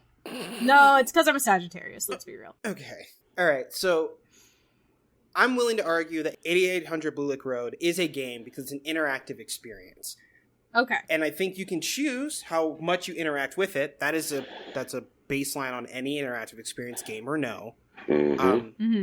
So I think it deserves to be at least considered a game, if not on this list. Okay, I think that's an assessment I can get behind. I don't honestly believe that Animal Crossing New Horizons deserves to be number 10 on this list, although I agree that its usability and interaction has burned Brian significantly, despite all the time that he chose to spend with it this year. So, I'm trading specifically, and I want it on the record, a hard number 9, which Brian is suggesting, 8800 Blue Lake Road, for a soft number 10, which is Animal Crossing New Horizons. No deal. Okay, that's what I was offering. A soft number 10 for Animal Crossing New Horizons. No, it's a hard 10. Like, it is a hard fucking 10 for Animal Crossing. Which is why I'm like, you want Maneater off this list? Fine. Like, you want, like... You want Superliminal off this list? Fine. In fact, any game on this list that you want off, fine. That's how important it is for me to be the Animal Crossing at number 10. Okay, Brian, but I do want you to know, this is not a hypothetical, all right? This Game of the Year is the time that we choose at the end of every year to celebrate the games that we found important. Yes. That we played over the past year. Animal Crossing was important, and the way that we honor it needs to recognize that there were failings, and placing it any higher than 9 games which we do nothing but praise is disingenuous. I agree with that, but Brian, this is what I'm saying. This is not a hypothetical. You are willing to burn one of your favorite games this year to let everyone know, to send a message, presumably, to anyone who listens to this show, that Animal Crossing disappointed you this year. Okay. That's what you're telling me? No, okay. It can... Here's the thing. Animal Crossing... I have a whole fucking PowerPoint here. Number 1, to say that all Animal Crossing did this year, to me, was disappoint, is disingenuous. I understand. I'll take that. Yeah. Like, if all it did was disappoint me, then, like, I would not have had a multi-100-hour relationship with the game. Sure. Like, I would not have bothered to build my graveyard. I would not have bothered to build my drive-in theater. I would not have, like, spent time hunting down all the fucking, like, wrestling stuff for my house. Right. I would not have bothered to make custom patterns for clothes and things. Like, I would not have done those things. But Animal Crossing, for every one of us, to different amounts, got in the way of its own fun. Honestly, personally, and it's the reason I've been quiet about it, that didn't really do that to me this year. I agree that there are some things that it didn't do as well as its predecessors. Like, I think the conversation trees were significantly lacking. But for the most part, I had a friction-free experience with the game. I mean that.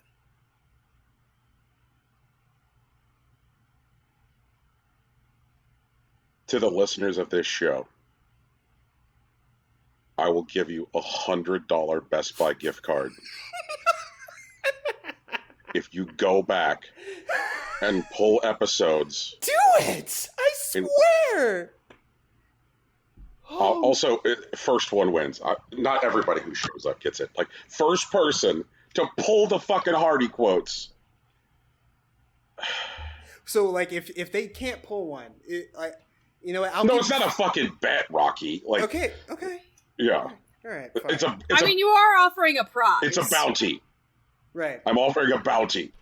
Okay, but Brian, I'm just trying to put it. Let's do statute of limitations. If we get to 2030 and no one has come up with a quote of me disparaging Animal Crossing New Horizons on its gameplay experience, in the year 2020, I get that gift card.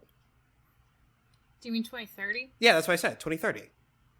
No, I mean... No, you just said 2020. No, yeah, during the year 2020, when we recorded the show, if we get to 2030 and no one's found anything, I get the gift card. Fine. Okay. That's what I was saying.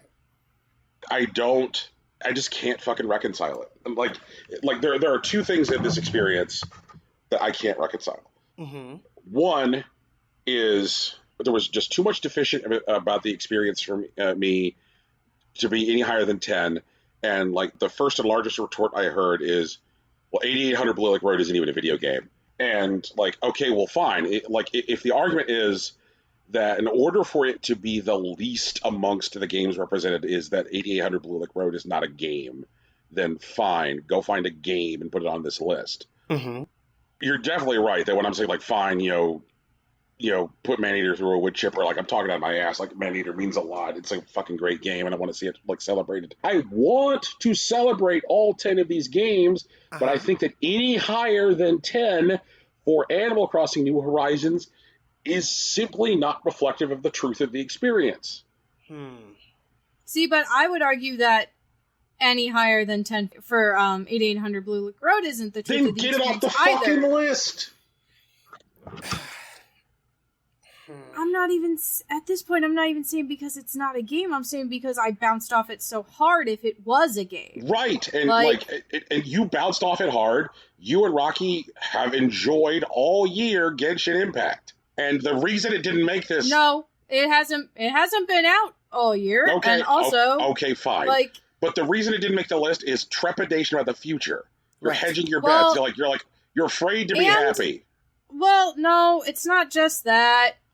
Like, it's also the nature of gacha games. They're not necessarily always going to hold interest. They're not going to be the most interesting. And, like, I would like games on the list to be reflective of a overall, like, lasting experience for 2020. Also, my concerns about Genshin Impact are actually rooted in the present, but I'm giving them room because it doesn't look like they're done yet. Like, I got through the story content that is currently available, and I did like it, but there isn't anything else. And you can still grind to the level cap, and the level cap for both like the world and like the game doesn't offer new experiences beyond the current story. That doesn't seem intentional. It appears that based on the way that the story is framed, there's more for them to do that will be fleshed out over time, irrespective of that level cap, and maybe there will be other things that they add to the endgame experience that will affect character level caps as well, but I don't know. But currently, it's not done, so I'm giving them space. I'm not going to trash them for it, but they are things that are currently happening. And those are things we would have judged any game that came out during as like a games as a service thing when we had that category. It would keep any game that had a game as a service like note on here off of the list.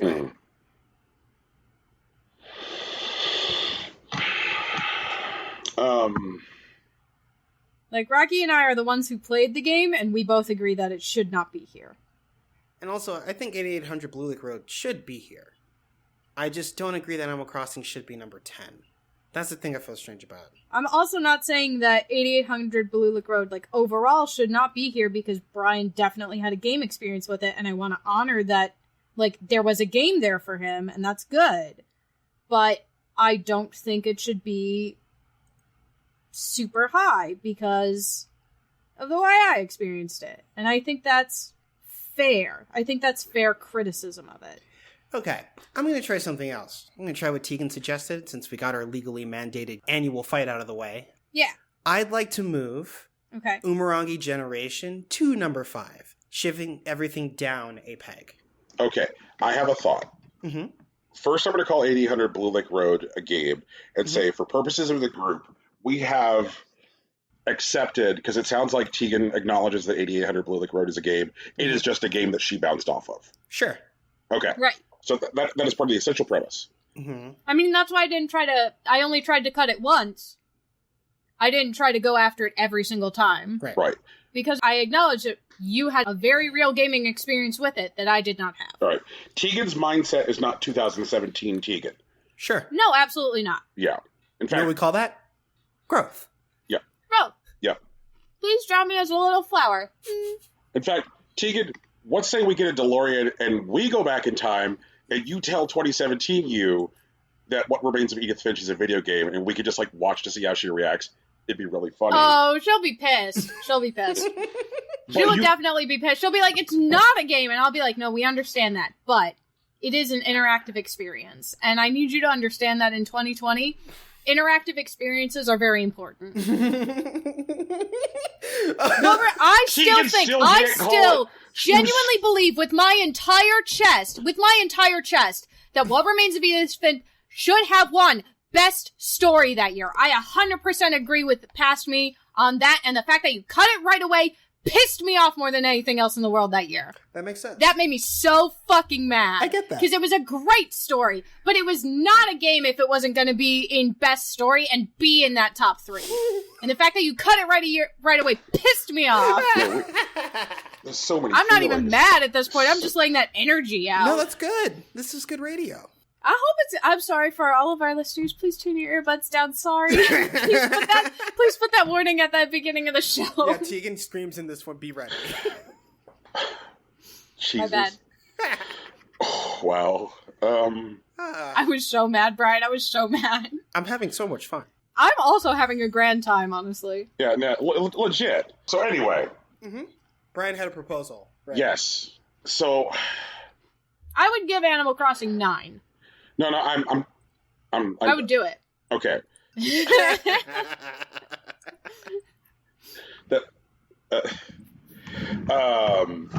I think that laughing was unrelated. Yeah, no, it's in the chat. Like, it's fine. Yeah.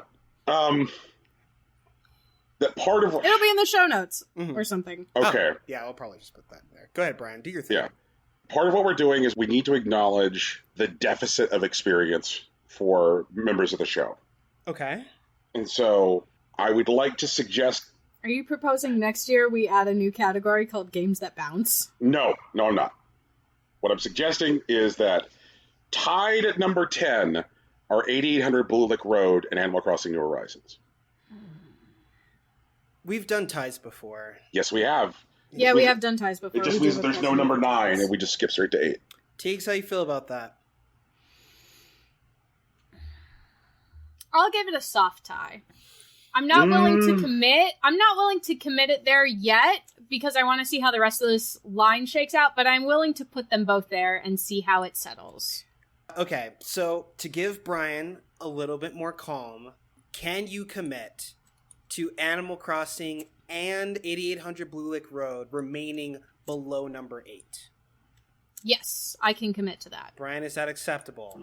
Well, I mean, what that...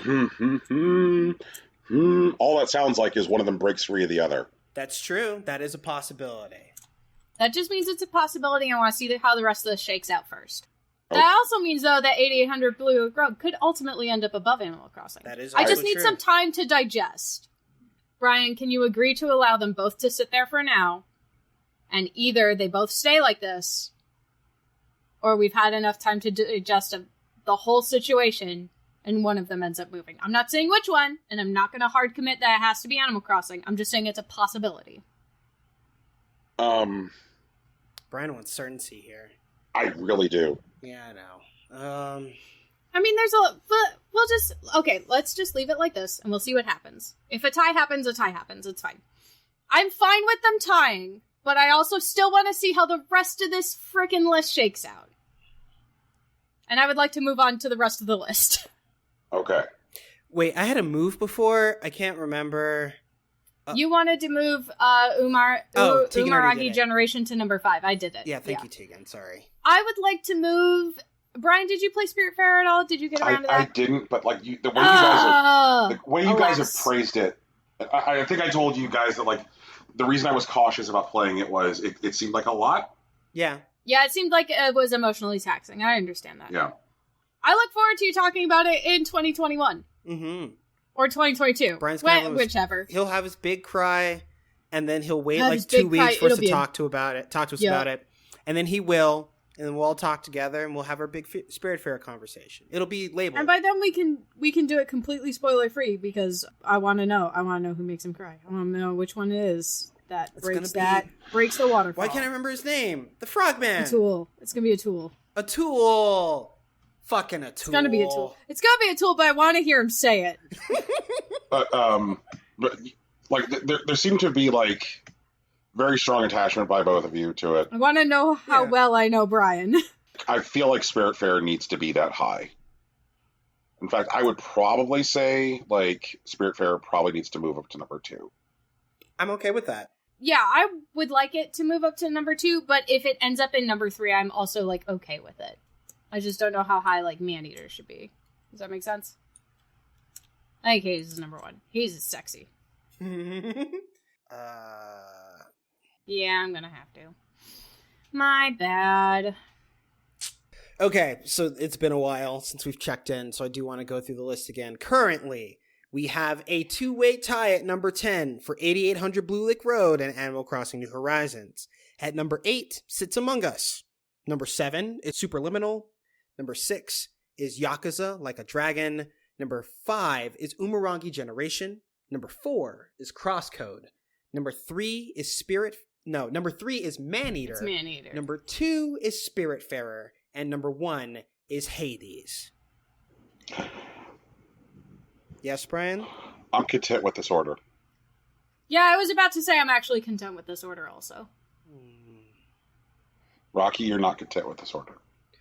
A more aggressive Rocky would argue that Crosscode could be at number 3, since it is one of the best games I've played in my life. But since this ranked list of 10 is representative of our year's experiences collectively, I'm okay with Maneater being number 3.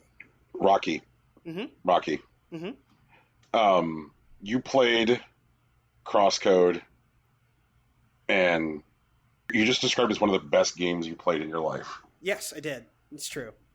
You're saying that with your full chest, and Mm-hmm. you're meaning it. Mm-hmm. I mean, it did make his number 1 for this year in his personal top 5. It's Yeah. true. It sounds to me like the best game you played in your life should be better than my personal number 5. Ow. Okay. All right. Oof. Then, yeah, if we move Crosscode to number 3 and Maneater to number 4, I have no notes on this list. Brian, do you have a counter to that? No. I mean, like this is it. I'm glad we still got a fight in there. Brian was like, nobody's gonna bring knives, and I was like, I'm definitely bringing a knife. I might not use it, but I'm bringing it. I don't know if I'm gonna need it. Okay, so everyone, the Impossible Coin top 10 games of 2020 are at number 10, a 2-way tie between 8800 Blue Lake Road and Animal Crossing New Horizons. Number 8, Among Us. Number 7, Superliminal. Number 6, Yakuza Like a Dragon. Number 5, Umurangi Generation. Number 4, Maneater. Number 3, Crosscode. Number 2, Spiritfarer. And number 1, which we all knew was going to be number 1, is Hades. Did we all know it was going to be number 1? I was pretty sure, but I didn't want to fight about it. Yeah, I was really confident. I was really confident. I was like, can we just put, I literally was like, can we invoke that rule where we just add one to the top 10 list and like we agree that it's going to be there? Yeah, the Andre 3000 rule. Yeah. Okay. Yeah, so I think, that's been our show, right? I think that does constitute the show. But this is also the Shoutout show, so make sure you have the list up. Right. Brian, pull up the list. We'll do it when we get to the Patreon stuff. So everyone, this has been our show. We're putting a cap on 2020's games, even though we got all the way into 2021. But if you're interested in more Impossible Coin, we do this every week. You can find us wherever podcasts are found. Most of our stuff is on iTunes, Google Play, Stitcher, Spotify, and SoundCloud. And guys, can you hit it for me just one more time, please? Fuck SoundCloud. Thank you. And, speaking of SoundCloud, the music at the beginning and end of this podcast was produced by our friend Big Sach. You can find his work on SoundCloud at soundcloud.com/BigSachNJ. And, if you want to talk to him, get inside his head a little bit, you can find him on Twitter at Hillary_Swank. Our logo is also a t-shirt. It's also a hoodie, actually, but it was designed by Lauren Moran. You can find her on Twitter at Lauren Moran. And consider donating to her Patreon, because she does the good business.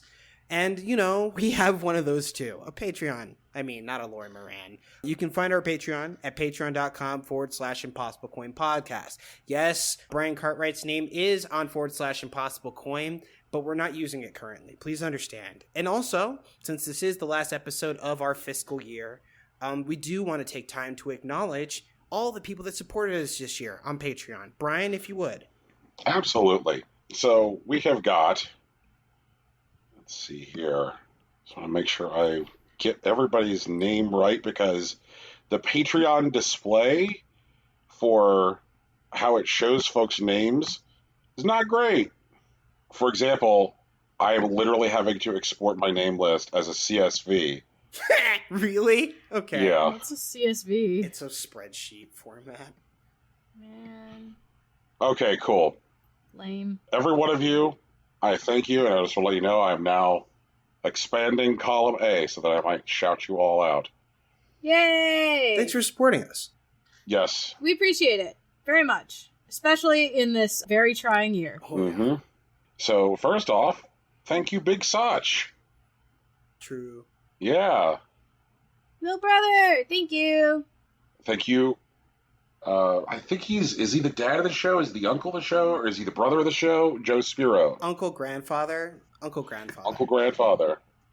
And is Christopher Mercurio the one who's somebody else? Oh, that's wifeologist Sig. And also, I feel ashamed because he's been at the festival Hardbody Tier the whole time. He has. And earlier I said that we had our first $10 pleasure, and it is, in fact, this gentleman. So, I guess you are entitled to one free swift kick to me in the pants. Please don't do it. I'll try and... I mean, you're owed it, but I would appreciate it if you don't. It's on the record, though. Brian, you should give him one shill. There you go. I will shill. I will shill for you. Send us your one personalized shill, wifeologist Sig, and Brian will do it on the show. Yeah. Oscar Garcia, thank you so much. Gata, thank you so much. Gata! Thanks, Dad. That's my other dad. That's my other dad! And how should we be referring to, like, I really want to say, like, our most interactive listener, somebody who just joined the Patreon. Oh, do you mean Typecast Iconoclast, or Yes. Anthony Kuhn, or Mr. Yes. Antoine, Mr. Bittercup himself? Oh my god, that's so many names. He's got a lot That's of too names. many names. It is absolutely evident that, like, he gets in the weeds and he listens to this show, like, a shit ton and picks up a lot of stuff. Like, dude bought an RG 351P because of this show. He did, it's true. Yeah. I hope he likes it. He's having a lot of fun. Yeah. Okay, good. Whew. Yeah. Dodge a bullet. He's out there posting, like, Twitter videos of his, like, setup on it. Mm-hmm. Yeah. So, like, I'm really, really glad, like, that he's enjoying it. He's messaged the Twitter about Bruzy. He's in there on all the bullshit that we have on offer. So I'm really, really glad that, like, he's, he decided to sign up. Especially since, like, I spent yesterday recording a Patreon-only episode. So, there you go. Oh, yeah? Yeah. Ooh, what for? Top movies of the year. Oh. Yeah. So I'm glad that I get to make good on some content for our patrons.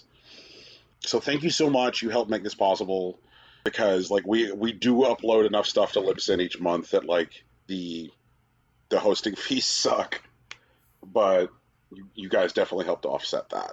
And this has been Game of the fucking Year, guys. So now that I've got you guys on the spot and we're in front of God and everybody, how did this experience feel compared to previous years? I think it was overall better. I think there's still a little bit of room for improvement, but I enjoyed it more, I think. I'll give it a B-, but to be fair, previous years were closer to a C+. So we're at least tracking in the right direction. Mm-hmm. We're definitely going up. Next year's will probably be similar to this, but maybe a little tighter. I'm interested in that. Maybe you guys will friggin' follow my lead and not put 900 games on the list. Okay, first of all, I think that there was nothing wrong with our Resident games. I think most of my beef was actually with our top story show. And I kind of wish that I had prepped a bit more for top fives, because I know Brian actually prepped, and I wasn't sure if he was gonna, and now I feel bad by comparison. But, you know, you live and you learn. I didn't prep. I don't prep. That's a lie. I prepped for the top story show. I went back and I listened to some early episodes. Yeah. Like, I think the top story show could flow a bit better. And I think that's something that we can piece together over time. It's definitely going to come up in our annual Game of the Year prep meetings or whatever. Yeah. For sure. If you guys have any feedback for how this year's Game of the Year went compared to other years' Game of the Years, let us know. You can hit us up. We're all on Twitter.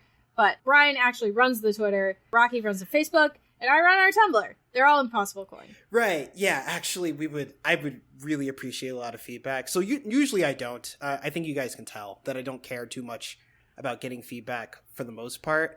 But, like, I definitely want feedback on this. I think this is something that we can definitely make better and make more precise. So I'd like to hear what you guys thought about it. I actually care about the feedback. I want to know. Tell me all about it. Tell me the dirt. What don't you like? How can we make this better for you, more enjoyable on the listening end? Please send the especially. Is there mean stuff to additional Facebook stuff and you Instagram. want to see?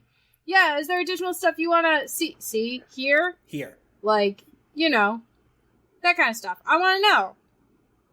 And if there's this additional stuff that you want to see, then make sure to sign up on Patreon at our Heavy Mommy Milkers tier. Oh my god. Oh, Jesus Christ, no. Absolutely not. We That tier does not exist and will not exist. We already have the greatest regret. We do already have the greatest. We don't need a big mommy milker tier. Oh, Jesus. Peace. Bye! Oh, later.